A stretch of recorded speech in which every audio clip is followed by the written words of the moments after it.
guys, kausapin natin si kaibigan natin Dwinding Linyo. Tungkol po ito sa ating in-upload doon kasi maraming nagpaabot. Ang layo daw sa titulo natin sa ating video tungkol sa leader ng 666 o Antikristo. Ngayon, nandito si kaibigan. Subukan natin itanong kung ituturo ba ng ating kaibigan. Kung hindi tayo mapapahamak, ituturo natin kung sino ang kanilang nakikitang leader po dito sa ating mundo, ang tinatawag na Antikristo o 666. Bakit po daw napaabot ng ating kaibigan? Bakit po daw niya ipinapaabot sa tao ngayon ang pagtumaw ni Satanas, kanang leader sa Antikristo o 666? Muna ginatawag na amping na lang ta kung unsa man inyong madungkan karon. Kaibigan, gusto kong malaman po kaibigan tungkol po sa mga pagpapaabot nila sa atin. Gusto daw talaga nilang malaman sa inyo bakit po daw ninyo binitin sila. Gusto daw nilang malaman kung sino daw ang leader ng Antikristo o 666. Bakit nasabi ninyo na magpakilala na sila at inuuna nila ngayon ang mga matataas, ang mga tungkulin dito sa bawat bansa, ang kanilang nilapitan para po ay ma-manage nila ang tibok kalibutan.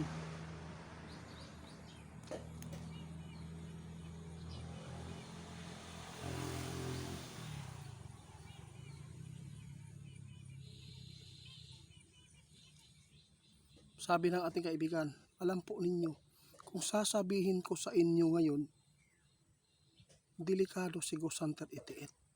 Siguradong hahantingin po siya kung sasabihin namin. Alam ko kung sino. Mag-chat lang po kayo mga idol ha, kung sino talaga ang leader ng 666 at kung sino talaga ang simbahang ito. At sa lahat ng makapanood, kayo na lang po bahala maghusga. Basta sinabi ng ating kaibigan, mag-umpisa ito sa ibang bansa. Ang leader po ng Antikristo nasa ibang bansa, nagmamanage ngayon. Alam po ninyo guys, yung simbahan nila ay nandito na. Sabi ng ating kaibigan, nandito na daw sa ating bansa. Ha?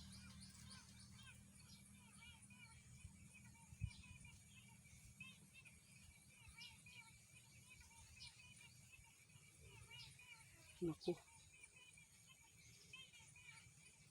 Guys, sabi ng ating kaibigan, hindi alam ng lahat na yung simbahan ng Antikristo nandito na sa Pilipinas. Sabi ng ating kaibigan.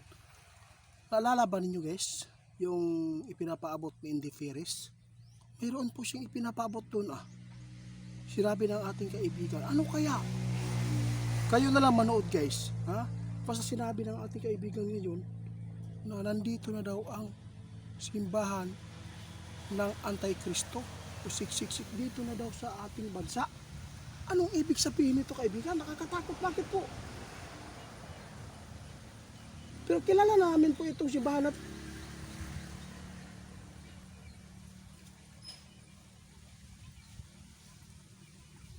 Guys, sabi ng ating kaibigan, kilala na po ninyo itong simbahan. Pero bakit hindi mo sabihin kaibigan para malaman ng lahat, para makapaghanda sila?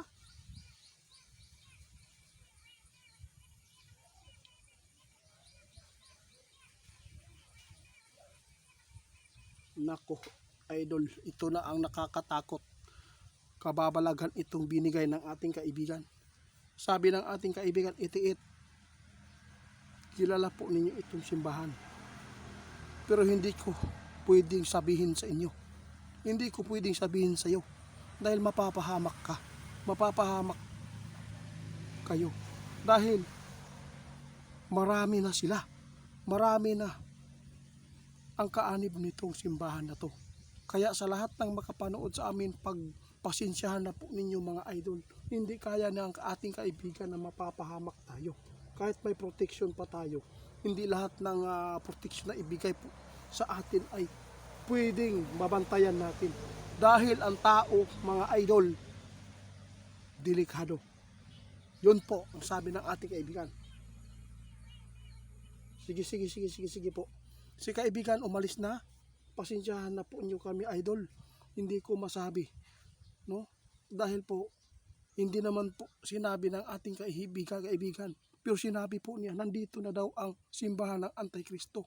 Kilala po daw natin kung sino po ang simbahan na ito. Pakakulto. Hindi natin alam, guys, ha.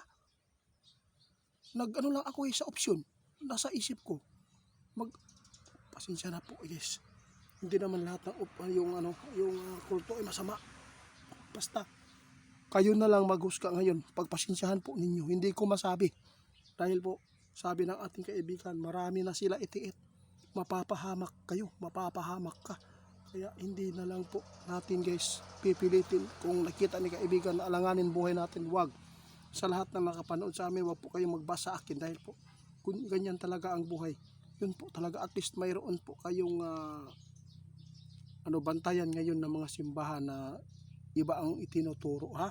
Pagka nakapasok na kayo ng simbahan na yan,